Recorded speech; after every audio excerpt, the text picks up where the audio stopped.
안녕하세요. 오늘도 사연살롱을 찾아주셔서 감사합니다. 50대 한참 바쁘게 일하며 남편과 행복한 생활을 이어가고 있는 여자입니다. 살면서 최고의 복수는 내가 잘 사는 거라고 생각하며 살았는데 그런 저의 복수가 제대로 실현되었던 적이 있어요. 지금 생각하면 저의 실패한 결혼은 진작에 제 손으로 끝을 냈어야 할 정도로 엉망진창이었어요. 그리고 그 시작은 남편의 퇴직과 원인 모를 불임이었는데요. 그 전까지는 그럭저럭 남들과 비슷하게 살면서 그저 늦은 아이 소식을 손꼽아 기다릴 뿐이었죠. 하지만 무슨 이유인지 아이는 결혼 후 3년이 지나도 생기지 않았고 주변에서는 이제 고작 3년인데 조급해야 할 필요는 없다고 했는데 정작 남편은 무슨 큰일이라도 있는 것처럼 저를 닥달해 힘들게 했어요. 내가 곰곰이 생각을 해봤는데 산부인과에서 아무 문제가 없다고 했는데도 임신이 안 되는 건 자기가 직장 생활을 해서 그런 것 같아. 그러니까 일을 그만두는 게 어때? 요즘 사람들은 굳이 애 없어도 괜찮다고 하지만 난 그건 아니라고 생각해. 우리 사이에 애가 있어야 진정한 가족이 되는 거라고 생각하거든.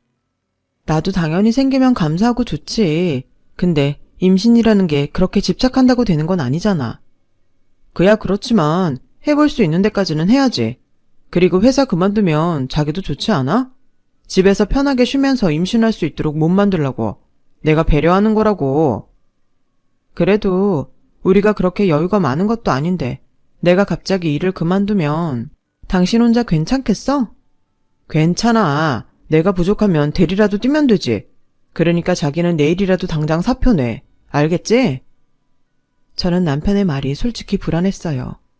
하지만 그때 당시 제 나이가 35을 넘어가고 있었고 산부인과에서는 저에게 당장 오늘 임신을 해도 저는 고령 임산부라고 해서 우선은 남편 말대로 아이를 갖는 건 우선으로 하기로 했어요. 하지만 1년이 지나고 3년이 지나도 임신이 되지 않았어요. 그리고 횟수가 지날수록 저는 남편 눈치를 보게 되었고 남편은 점점 저에게서 멀어지기 시작했죠. 그리고 설상가상으로 마음을 잡지 못한 남편이 40 가까이 된 나이에 회사에서 불미스러운 일로 잘리게 되었고 1년간 재취업을 하려 백방으로 뛰어다녔는데 워낙 업계가 좁다 보니 남편의 재취업은 저의 임신만큼이나 어려웠어요. 상황이 그렇다 보니 양가 어른들의 고민도 깊어졌고 어쩔 수 없는 궁여지책으로 남편에게 식당을 하자고 말했는데요. 당신이 무슨 음식 솜씨가 뛰어나다고 식당을 하재. 그리고 그럼 우리 아이 갖는 건 포기하자는 거야? 식당 일이 얼마나 바쁘고 어려운 일인지 알아? 재고 관리해야지, 손님 상대해야지, 음식 단가 맞춰야지. 난 자신 없어. 그럼 어떡해. 이렇게 있다가는 당신 퇴직금이랑 우리 적금 부어놓은 거 다 쓰고 없어질 텐데 뭐라도 해야 할 거 아냐. 아, 몰라. 어떻게 된 게 남들은 결혼하고 안정이 생겨서 일이 더 잘 된다고 하던데 난 어째 거꾸로 가는 것 같아. 아무것도 하기 싫어. 지금 그 소리 일부러 나 들으라고 하는 소리야? 그러니까 나 만나고 힘들어졌다. 뭐 그런 말이냐고. 알아들었으면 됐지 뭘 물어. 난 당분간 좀 쉬고 싶어. 할 줄 아는 건 영업일밖에 없는데. 아, 나도 지친다. 그러니까 식당을 하든 뭘 하든 혼자 해. 아니, 사람이 원래 이렇게 무책임했어? 그래놓고 나 때문이라고? 뭘 하든 같이 살 생각을 해야 하잖아. 저는 정말 속상했어요. 원래 연애할 땐 그런 사람이 아니었거든요. 물론 남자들 결혼 전엔 다 그렇다고 결혼 후가 진짜라고 하지만 저는 남편을 참 많이 좋아했기에 변해버린 남편을 보는 게 더 힘들었어요. 솔직히 그때부터는 임신도 저에겐 그다지 중요하지 않았고 당장 먹고 살아야 하니까 저는 우선 할 수 있는 일을 찾아야만 했죠. 그렇게 닥치는 대로 써주는 곳에서 일을 했어요. 식당에서 서빙도 하고 마트에서 판촉일도 했죠. 그리고 처음엔 무작정 생각했던 식당 일을 본격적으로 생각하게 됐어요. 직장을 그만두고 그래도 제가 집에서 하면서 좋아했던 일이 음식 만드는 거였거든요. 그래서 일하는 틈틈이 한식과 양식 조리사 자격증을 공부했고 2년 만에 자격증을 땄는데요. 그렇게 저는 식당을 차리기 위한 준비를 해갔어요. 그리고 어째 시간이 지나면 지날수록 일할 의욕을 잃어가는 남편을 어떻게든 일어설 수 있게 하고 싶었는데, 그래서 남편의 퇴직금으로 차리는 가게인 만큼 남편 명의로 작은 식당을 오픈하게 되었죠. 당신이 하도 성화를 부려서 하긴 하지만 나한테 일 시킬 생각은 하지 마. 알겠어? 여기 사장은 내가 아니라 당신이야. 주방 일은 내가 도맡아서 할 테니 당신은 홀에서 음식 서빙이랑 계산하고 청소도 해야지. 뭐? 사장이라고 해놓고 지금 그런 잡일을 나더러 하라는 거야? 그럼 어떡해. 우리 형편에 직원을 쓸 수도 없는데. 그리고 당신도 하다 보면 일도 손에 익을 거고 돈 버는 재미에 잘할 수 있어. 당신 영업하면서 사람 상대하는 거 잘하잖아. 내가 왜 잘렸는지 몰라서 그런 말 하는 거야? 그놈의 사람 때문이잖아. 아, 몰라. 장사가 얼마나 잘 될지 모르지만 당신이 하자고 한 거니까 당신이 알아서 해. 대신 카운터에는 앉아 있을게. 참 한심하죠. 나이가 몇인데 저런 소리를 하는지. 그런데 그때는 저도 참 한심했어요. 제가 열심히 하면 남편도 따라올 거라고 생각했거든요. 그렇게 장사를 시작한 지 한 달이 지났어요. 그리고 생각보다 점심 장사도 저녁 장사도 시원치 않아 저는 당황할 수밖에 없었는데, 무슨 자신감인지 저는 식당을 시작만 하면 그래도 우리 두 식구 걱정 없이 살 정도는 될 거라고 믿었던 게 문제였어요. 제가 너무 식당을 만만하게 생각한 거였죠. 그래서 그 뒤엔 무엇이 문제인지 생각하고 또 생각했어요. 규모는 작았지만 나름 직장인들이 많이 모인 빌딩 상가라 제대로 홍보할 생각을 하지 않았는데, 그 이유인가 싶어 전단지를 만들어 뒤늦게 홍보에 열을 올렸는데, 그렇게 발로 뛰다 보니 알게 된 사실이 하나 있었어요. 기존에 있는 식당들이 맛도 맛이지만 직장인들 주머니를 생각해 가격을 많이 낮추고 있더라고요. 게다가 그런 가격인데도 반찬이며 메인 음식이 꽤 잘 나왔는데, 이러니 저희 가게는 경쟁력이 떨어질 수밖에 없었다는 사실을 알게 되었어요. 그런데요, 아무리 머리를 굴리고 계산기를 두드려도 그 가격에 그 단가는 나오지 않더군요. 무슨 요술방망이라도 있는 것도 아닐 텐데 답답하기만 하더라고요.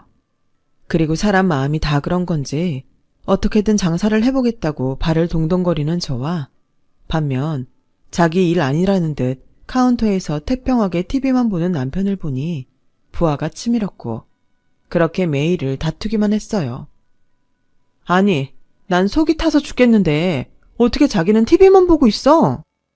왜 가만히 있는 나한테 시비야? 그러게 내가 식당 아무나 하는 거 아니라고 했잖아. 지금이라도 보증금이라도 챙기게 접어. 접자고? 그럼 무슨 대책이라도 있어? 당신이 다시 어디 취직이라도 할 거냐고. 너 말 이상하게 한다.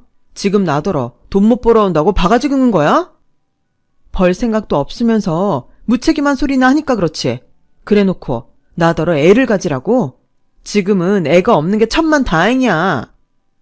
너 말 잘했다. 만약에 우리 사이에 애가 있었다면 나도 이렇게 손 놓고 있지는 않았을 거야. 애 생각해서 무슨 일이라도 했겠지. 근데 지금은 그럴 이유가 없잖아. 내가 널 위해서 밖에서 쎄 빠지게 일해야 해? 저는 그 순간 남편에 대해 갖고 있던 모든 감정을 내려놓았어요. 그래도 남편이라고 측은하게 생각했던 마음이 많았는데 그런 마음조차 아깝다는 생각이 들더라고요.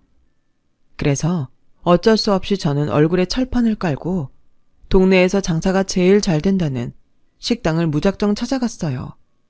그리고 다짜고짜 무릎을 꿇고 도와달라고 사정을 했어요.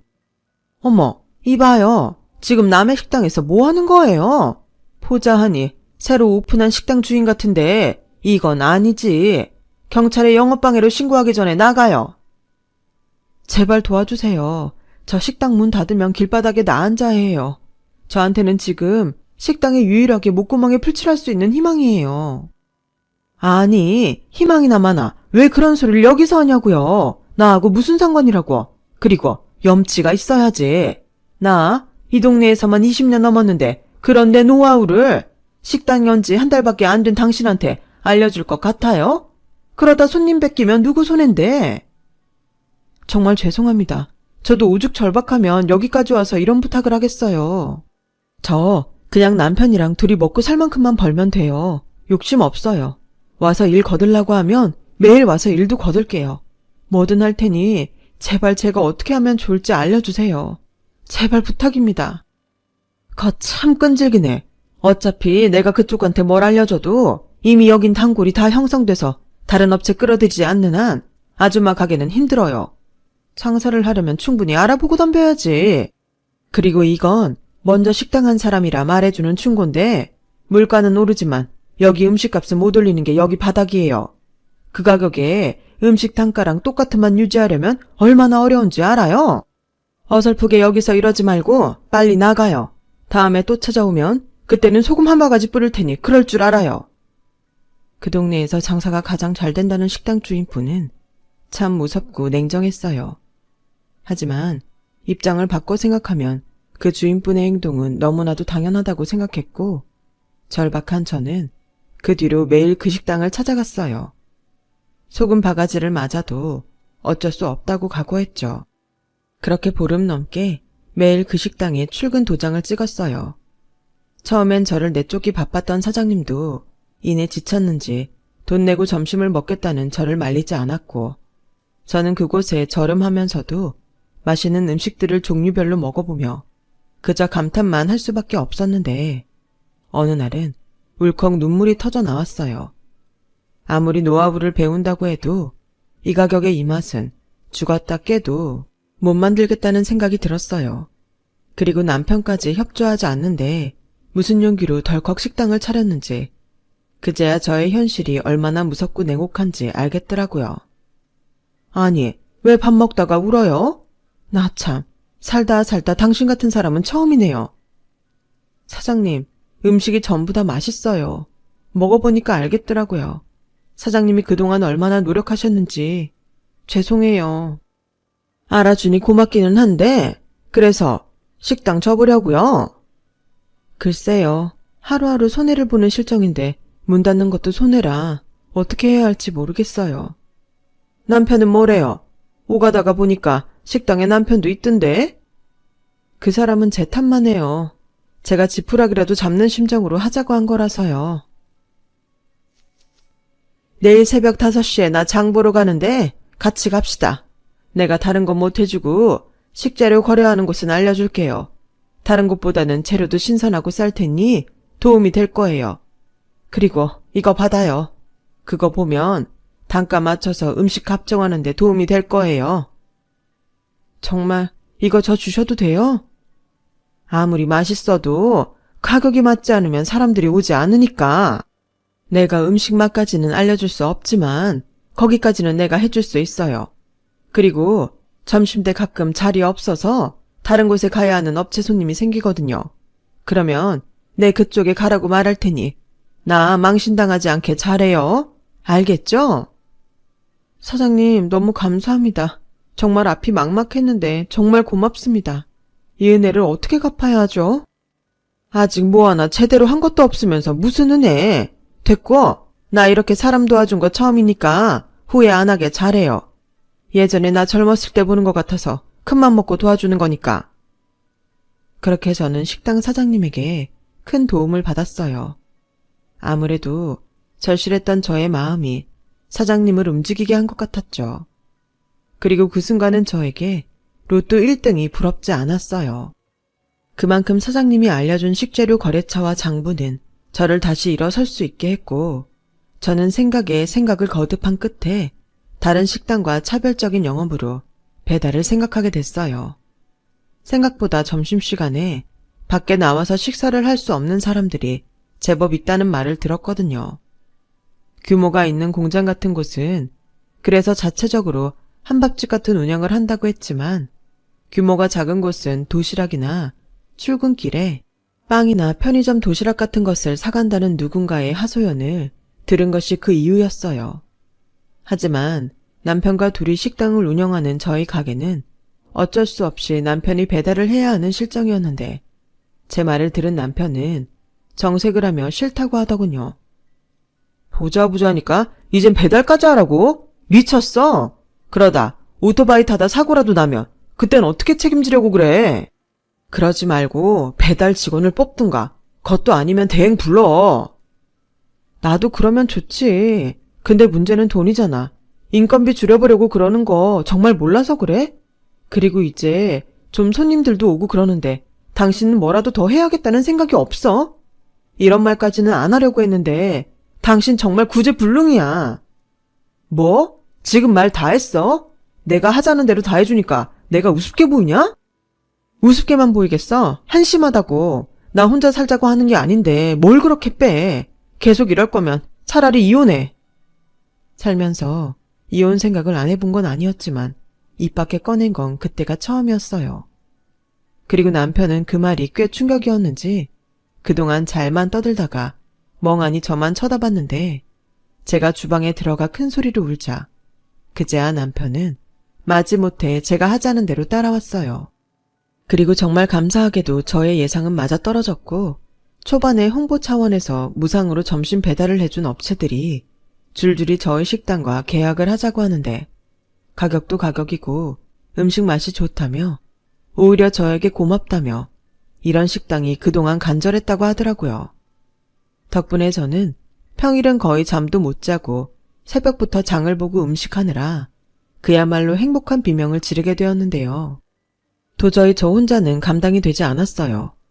그래서 고민 끝에 주방 직원, 홀 직원을 각각 한 명씩을 뽑게 되었고 식당은 제가 꿈꾸던 대로 나날이 매출이 올라가더군요. 그렇게 오로지 식당만 생각하며 살다 보니 7년이란 시간이 흘렀어요. 그 사이 작지만 저희 식당은 저에게 도움을 준 사장님이 식당 다음으로 잘 되는 가게가 되었고 돈도 제법 벌어 빚도 갚고 대단지 아파트로 이사까지 가면서 보람 있는 행복한 시간을 보낼 수 있었는데 득이 있으면 실이 있다고 전부터 조금씩 눈에 거슬렸던 남편의 행동이 결국엔 문제를 일으키고 말았어요. 에란씨, 그렇게 일만 하지 말고 여기 와서 좀 쉬어요. 내가 커피도 타왔어요. 프림 둘, 설탕 둘 맞죠?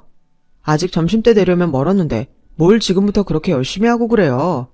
내가 사장인데 안 그래도 돼요. 어차피 음식은 주방에서 하는 거니까. 에이, 사장님은 참. 저 그러다 사모님한테 걸리면 또 혼나요. 저번에도 주신 커피 마시다가 얼마나 혼났다고요. 뭐라고요? 그런 일이 있었어요? 이 사람이 정말 안 되겠네. 요즘이 어떤 세상인데. 요즘은 직원이 왕인 것도 모르나? 하기사, 주구장창 음식만 만드는 무식한 여자가 뭘 알겠어요. 아유, 내 신세야. 사장님, 그만하세요. 그리고 농담이 아니고 정말로 제가 봐도 사장님이 좀 아깝기는 해요. 어쩌다가 사모님 같은 억척스런 여자를 만났어요? 여자가 봐도 너무 매력 없는데. 그러게요. 내 눈이 삐었죠. 이렇게 예쁜 에란 씨 같은 여자를 만났으면 얼마나 좋았을까요? 사장님도 참, 지금 저 꼬시는 거예요? 꼬시면 넘어오긴 하고요. 그럼 내가 100번 1000번이라도 꼬시지. 그리고 우리 집 마누라가 하는 소리 귀담아 들을 필요 없어요. 눈치 볼 것도 없고. 내가 사장인데 지가 뭐라고 우리 에란 씨한테 그래? 정말요? 그럼 저 월급 좀 올려주시면 안 돼요? 요즘 물가가 얼마나 비싼데 제가 받는 월급 갖고서는 너무 빠듯해요. 다 먹고 살려고 하는 일인데 이러다간 월급 더 많이 주는 곳으로 옮겨야 할 수도 있어요. 뭐라고요? 에이, 그럼 안 되지. 내가 당장 오늘부터 월급 올려줄 테니까 그런 무서운 말 하지 말아요. 얼마가 필요해? 나한테 말만 해. 나 돈 많은 거 알지? 정말 한심해서 제 귀가 다 썩는 줄 알았어요. 그리고 곧장 양손 무겁게 장을 봐서 가게 안으로 들어갔는데 그러자 문제의 직원인 에란 씨가 제 눈치를 보고 자리에서 일어났어요. 잘 논다. 점심때 맞추려면 얼마나 바쁜데 지금 둘이 뭐해? 그리고 내가 밖에서 다 들었는데 누구 마음대로 월급을 올려줘? 에란 씨 하는 일이 뭐가 있는데? 올려주려면 주방에서 일하는 이모님 월급을 올려줘야지. 에란 씨, 내가 전에도 경고했죠? 여긴 술집이 아니고 식당이에요. 꼬리를 치려면 다른 데 가서 해요. 난 지금 당장 에란 씨가 그만둬도 아쉬울 게 없으니까. 사장님, 사모님 좀 알려주세요. 괜찮아요. 나만 믿어요. 당신 지금 뭐 하는 거야? 당신이 뭔데 우리 에란 씨한테 술집 가서 꼬리 치라고 해. 잊었나 본데 여기 명의는 내 거야. 내가 사장이라고. 나 참 기가 막혀서. 내가 그렇게 발 동동거리면서 같이 하자고. 당신이 사장이니까 책임감을 갖고 하자고 할 땐 딴소리 하더니 이젠 돈 좀 버니까 당신이 여기 사장이야? 제발 염치 좀 챙겨라. 마누라 새벽부터 고생하는데 사장이고 남편이라는 당신은 맨날 뭐 하는데? 카운터에서 돈이나 받고 종업원이랑 바람필 국민아 아냐? 부끄러운 줄 알아라. 둘 다 내 가게에서 쫓겨나기 싫으면 알아서 해. 알겠어? 에란 씨는 가게에 들어온 지 이제 겨우 한 달이 넘은 저보다 6살이 어린 종업원이었어요. 옷차림도 화장도 첫인상이 참 별로였는데 이혼하고 홀어머니와 함께 힘들게 살고 있다고 하도 사정을 해서 받아준 것이 이렇게 제 발등을 찍을 줄은 몰랐죠. 그날 이후 에란 씨는 믿는 구석이 있다는 듯 식당을 그만뒀어요. 그리고 에란 씨가 그만둔 뒤 남편은 사장인 자기 체면을 구겼다며 더 이상 식당에 나가지 않을 테니 저에게 알아서 하라고 했는데 애도 아니고 유치해서 알았다고 했네요. 그러면서 드는 생각이 남편 체면 살려주려고 식당이며 아파트, 자동차까지 죄다 남편 명의로 해줬는데 그거 믿고 나대는 것 같아서 명의를 바꿔야겠다고 생각했어요. 하지만 워낙 하루 24시간이 바빴던 저는 남편과 에란 씨의 부재로 더욱 정신이 없었고 직원을 뽑기까지 정말 힘들었는데 그렇게 사람 2명을 더 뽑고 나서 좀 여유가 찾아오나 싶더니 남편이 식당으로 들어왔어요. 뭐야, 이제 여기 안 나오겠다며. 내가 가만히 참으려고 하니까 너무 억울해서 왔다. 이 식당이 잘 되는 게 당신은 전부 당신 덕인 것 같지? 근데 아니야. 나는 뭐 놀았어? 놀았잖아. 당신이 뭘 했는데? 사사건건 내가 하자는 건 전부 싫다고 하면서 핸드폰 게임이나 하고 TV만 봤잖아. 이거 왜 이래? 내가 배달했잖아. 오토바이 운전 얼마나 무서운 줄 알아? 내가 이 가게 목숨 걸고 살렸다고. 뭐? 뭘 걸어? 정말 말을 말자. 어차피 에란 씨 여기 그만뒀고 사람도 새로 뽑았어. 그리고 앞으로는 절대 젊은 여자는 뽑지 않을 거니까 그런 줄 알아. 내가 정말 다른 사람 보기 창피해서 못 살겠다. 그래, 나도 마찬가지야. 그러니까 이만 당신이 나가. 뭐? 지금 뭐라고 했어? 여기 내 가게잖아. 잊었어? 내 퇴직금으로 차린 내 가게. 그러니까 좋게 말할 때 이혼 서류에 도장 찍고 나가. 나는 이제부터 에란이랑 새 인생 살 거니까. 결국 둘이 작정을 하고 날 내보내겠다는 거야? 웃기고 있어. 내가 왜? 나는 절대 그럴 수 없어. 내가 이 가게를 어떻게 꾸렸는데? 법대로 해. 난 하나도 무섭지 않으니까. 그리고 에란 씨도 그래. 다 늙은 유부남 꼬셔서 팔자 고칠 생각인가 본데 내가 둘이 쌍으로 엿먹여줄 테니까 그런 줄 알아. 지금도 봐. 무능한 당신 믿고 여기 나타나지도 않잖아? 누가 무능해. 그리고 우리 에란이가 뭐가 무서워서 내 뒤에 숨어. 에란아, 들어와. 얘기 다 끝났어. 그리고 인사해. 새 안주인이 직원들한테 정식으로 인사해야지. 그리고 오늘부터 우리 에란이는 카운터에서 편하게 앉아있어. 홀몸도 아닌데 무리하면 절대 안 되지. 누구 몇 년 동안 준비해도 안 되는 임신을 우리 에란이는 한 달 만에 애를 가졌다고.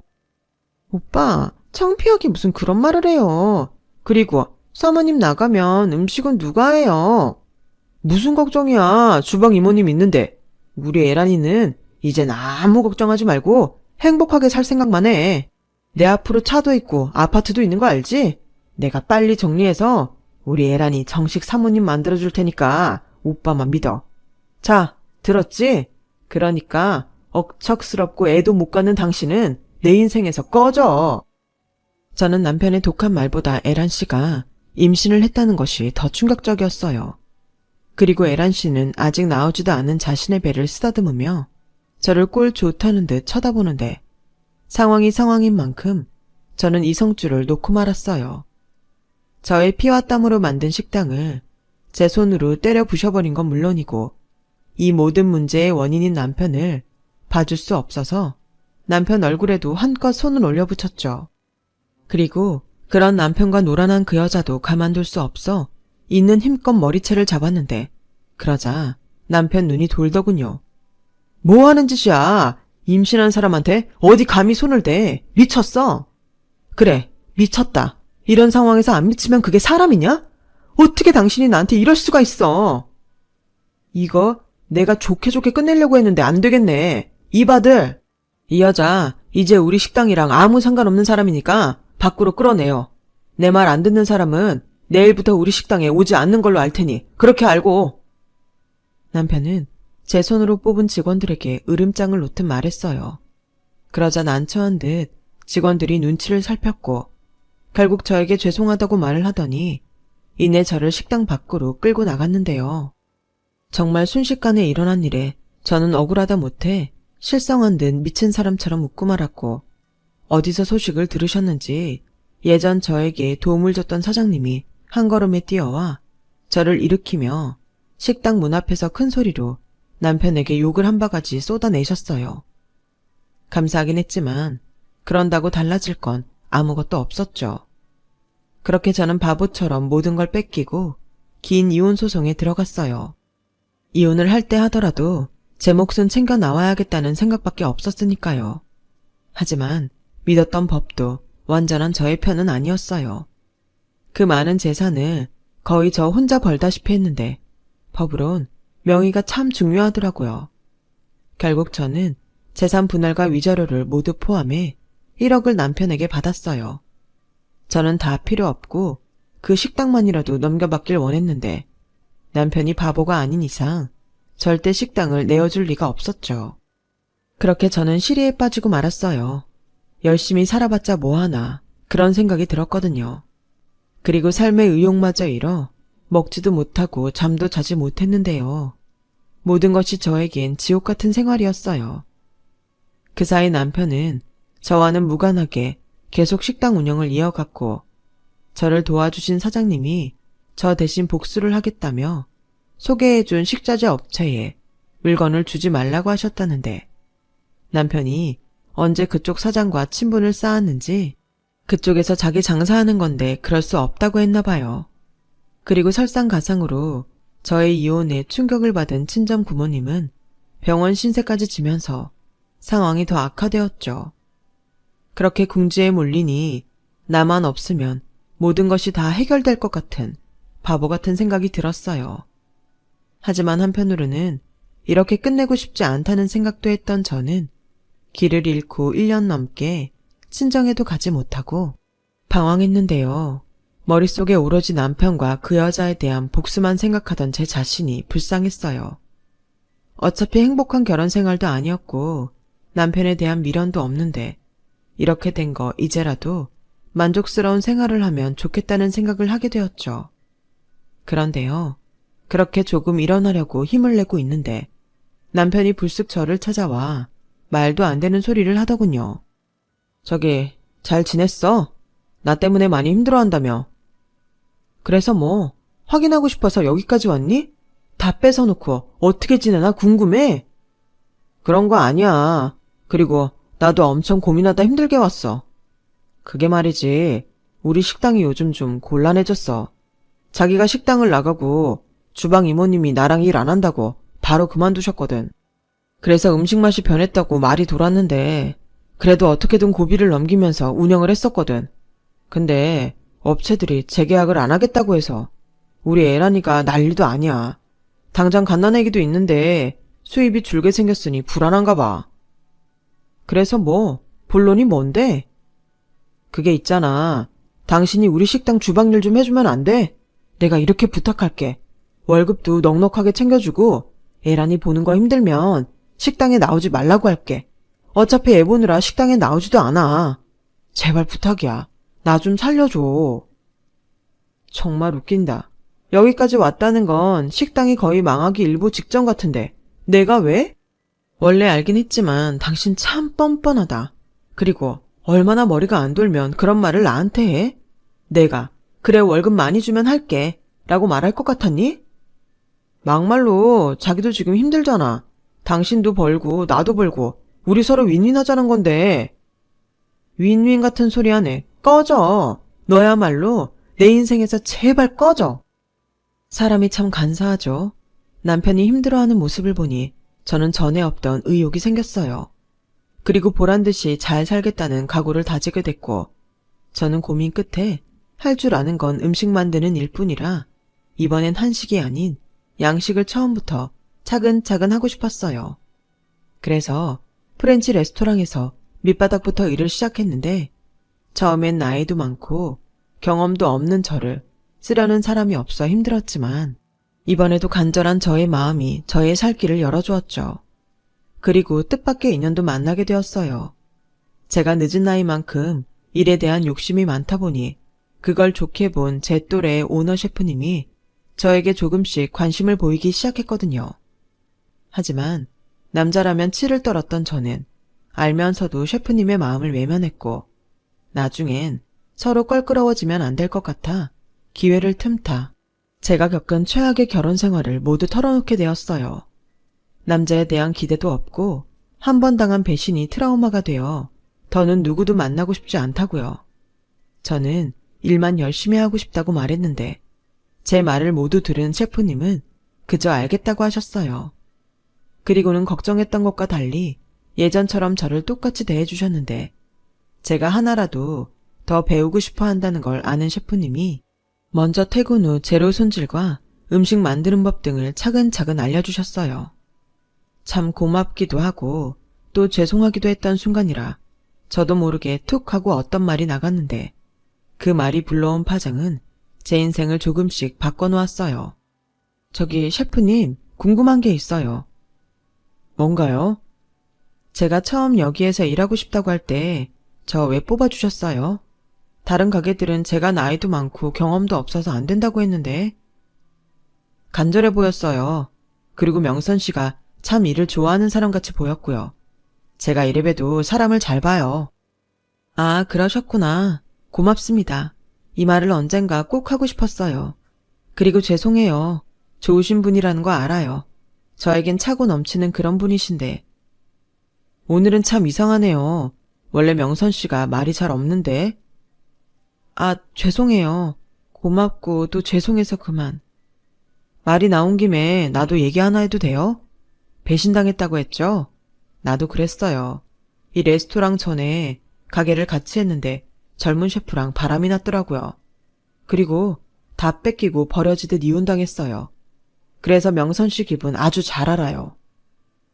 정말요? 그런 경험이 있으신 줄 몰랐어요. 당연하죠. 지금도 저희 부모님 말고는 아무도 몰라요. 내가 말을 안 했거든요. 이젠 명선 씨가 유일하겠네요. 왜 저한테는 그렇게 잘해주세요? 좋아하니까요. 명선 씨가 남자는 질색이라고 해서 더는 손 내밀 수 없지만 좋아하는 마음은 자유잖아요. 저는 지금도 그때의 그 기분을 잊을 수가 없어요. 두 번 다시 내 인생에 남자는 없다고 생각했는데 사람의 마음이 이렇게 줏대가 없다는 걸 그때 처음 알았죠. 그렇게 저는 머리와 가슴이 다르게 살았어요.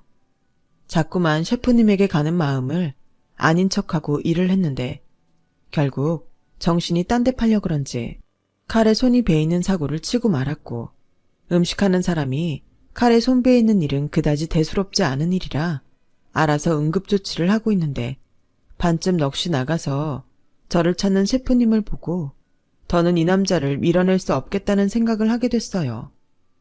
그렇게 저는 새로운 인연으로 다시는 없을 것 같은 사랑을 받는 여자가 되었어요.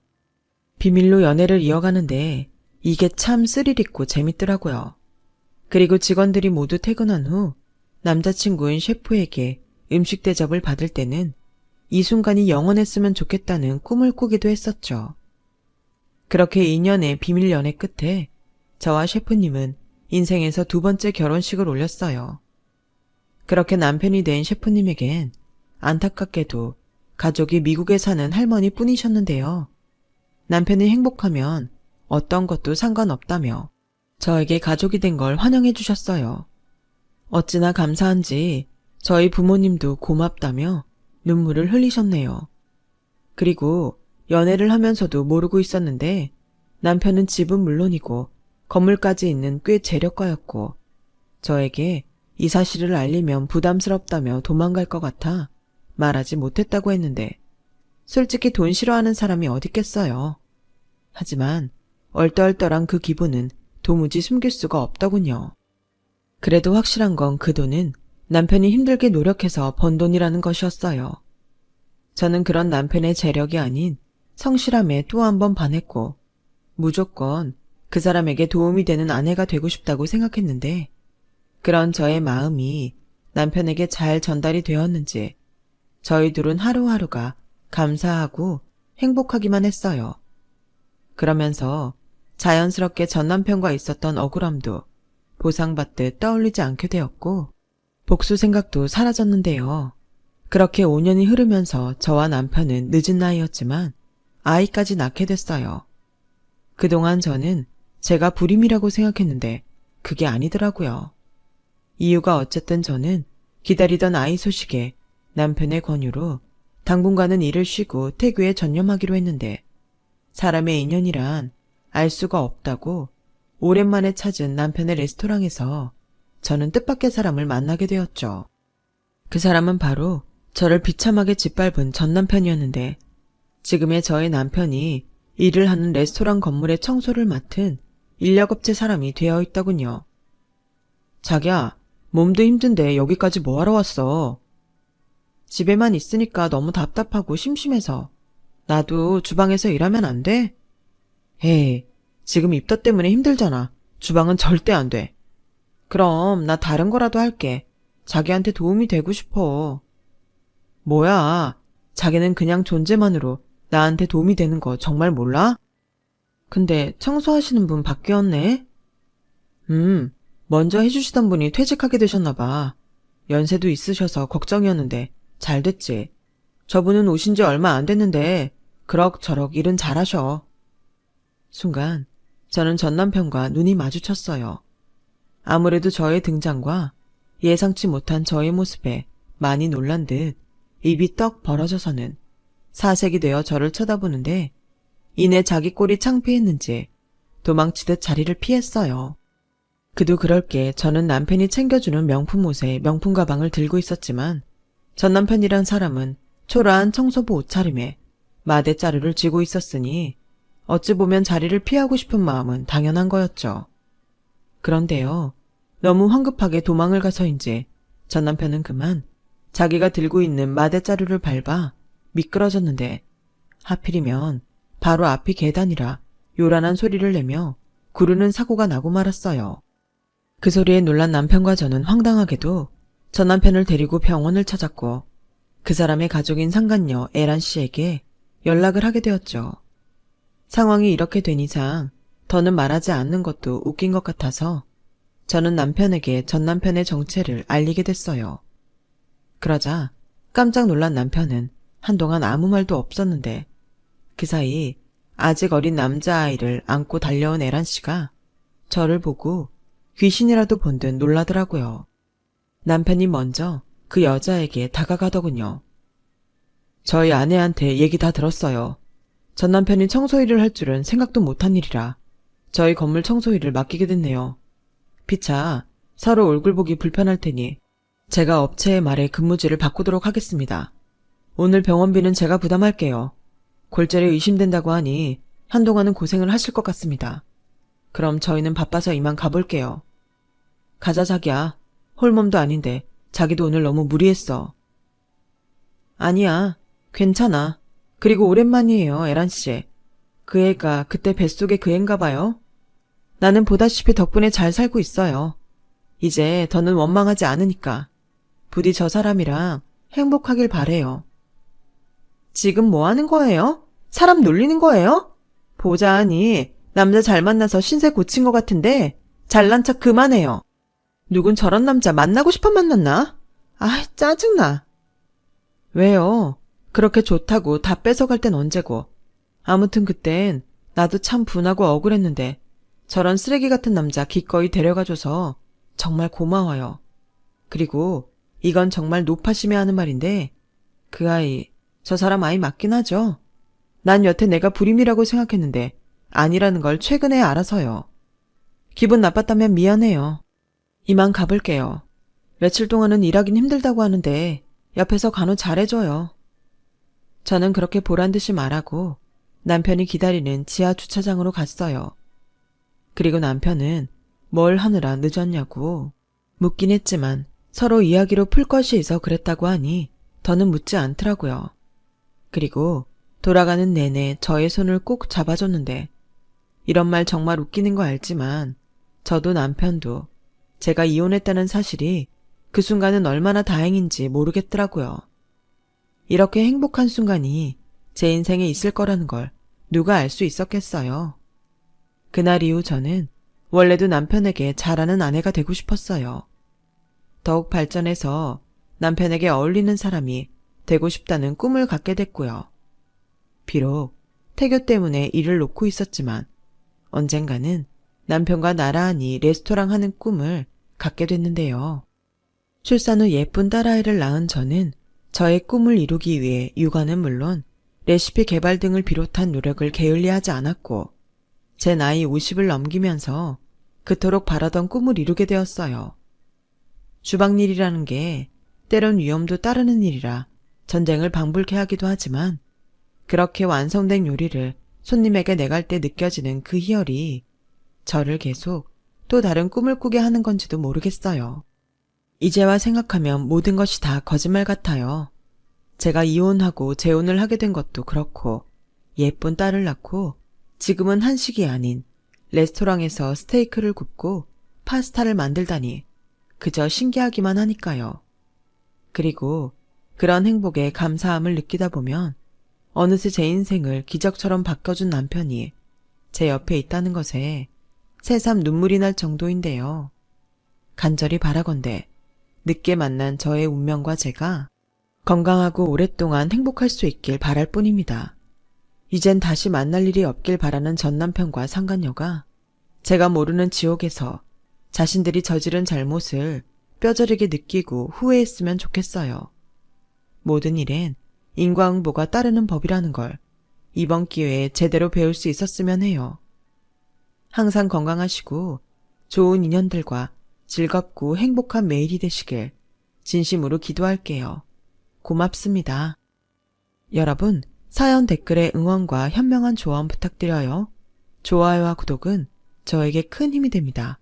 오늘도 좋은 일 가득하세요.